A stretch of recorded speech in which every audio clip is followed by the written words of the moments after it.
Uzinduzi wa magari haya, kwanza kabisa teknolojia ambayo imetumika kuyajenga magari haya ni fuel efficient na umeme unatumika mwingi kuliko mafuta.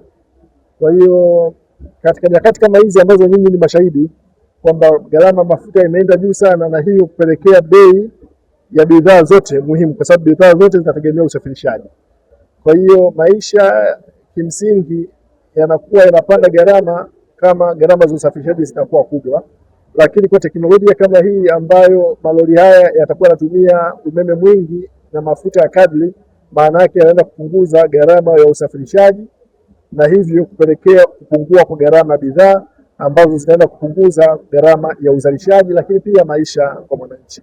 Kwa hiyo kwanza ni fursa, lakini la pili inatengeneza ajira za watu wengi, na kama mnavyofahamu sasa hivi tunajipanga kutoka uchumi wa kati kwenda uchumi wa juu. Maana yake tunaenda kujenga uchumi wa viwanda na kuongeza thamani katika mnyororo wa biashara, hasa kilimo.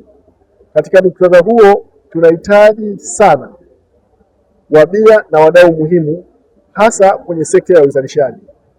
Mmefahamu jinsi walivyokuwa wanaelezea malengo yao kuwapa Tanzania si tu kuuza malori, lakini kushiriki katika ujenzi wa nchi yetu katika sekta zote ambazo ni muhimu kwa maendeleo yetu. Mnafahamu ni jinsi gani sekta ya ujenzi wa mabarabara, sekta ya ujenzi ya makazi, lakini uchumi wa uchimbaji wa madini, shughuli za uchimbaji wa madini